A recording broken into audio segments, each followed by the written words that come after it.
defense out there. Were you ever tempted to come out of it? Yeah, we thought about it. The first half, they did a good job, their guards, of keeping the ball and getting around our bigs. Getting, now we're out of position. But that was creating shot opportunities. That's how Skull was getting open because we had to help because they were beating our penetration. But we still believe that we're better when we're aggressive. So trying not to deactivate ourselves and trying to activate ourselves by being aggressive, getting in passing lanes, see if we can create some turnovers or force bad shots. We got them late in the shot clock quite a bit. They were able to make some threes then, but you figure those late threes, challenge shots, they're going to be tougher and tougher as the night goes on. Because they're such a slow-paced team, how pleased were you with the fact that you guys kept attacking and scoring transition and got the game to a high point total based on the way you want to play? Well, that's what we have to do. I think we've learned a lesson, about being in grinded-out situations. We have to impose our will on people. We have to force teams to play the style that we want to play. You can get those teams, that aren't used to playing at that speed. You speed them up a little bit, and it changes things for them. They don't always know how to react to those types of things. So we have to play to our strength, and we have to continue to do what we do. How tempted were you when the big got in foul trouble to stick with the small? And you had no choice, but obviously you had some bigs there with Josh, but just stick with that small line. I think it was good, and being able to have Michael on the floor, who's a good defensive rebounder at the 5 spot. It makes you pretty versatile, makes you pretty tough to guard.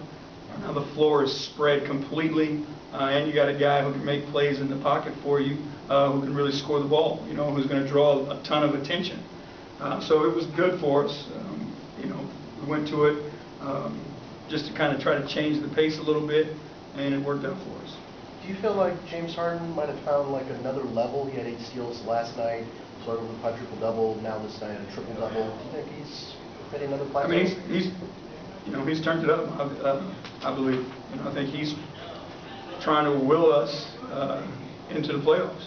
And again, we're fortunate to have a guy who has the ability to do that. There are not many of them in this league, but his performances, his understanding of what it means to get this team into the playoffs, the importance of winning at this moment, and then for him to be able to, channel that and kind of harness it to this productivity is unbelievable. And we're riding him right now. There's opportunities. We got to try to get him opportunities to rest.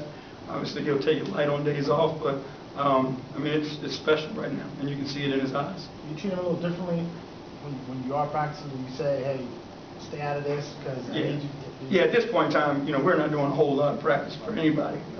Things are light, more walkthrough type stuff. Days we have, 2 days in between, we may do a little bit more. But right now, we're trying to save bodies for the games. So a lot of the stuff that we're doing is mental, more walkthrough, more film. We're trying to save everybody's legs and bodies right now. You had a ton of open looks in that first quarter. Is that something that you guys are doing right? Is it easily replicatable, or something Toronto was doing deficiently on defense? Yeah, no, I think it's what we were doing right offensively. We were putting pressure on them. Our guys are driving closeouts, attacking the paint. There was a ton of movement. There was a ton of ball movement. And anytime we're aggressively getting in the paint and we kick once and then make an extra pass, most teams are going to give you those shots. So that's what we've got to do. We've got to continue to attack and then continue to share the ball. Defenses can't move as fast as the ball can when you're making passes like that. So someone's going to end up open at some point. Well, change a name or two? Is this exactly the game in Toronto? Say it again, I'm sorry. Change a name or two? Maybe Michael scores instead of Trevor, but is this exactly the game you just played in Toronto? Similar. We just didn't dig an 18-point hole this time. So we were able to hang in there. And then, we finished tonight. There was obviously got a little hairy down the stretch, but we figured out a way to finish and come up with the win. Thank you. Thank you, guys.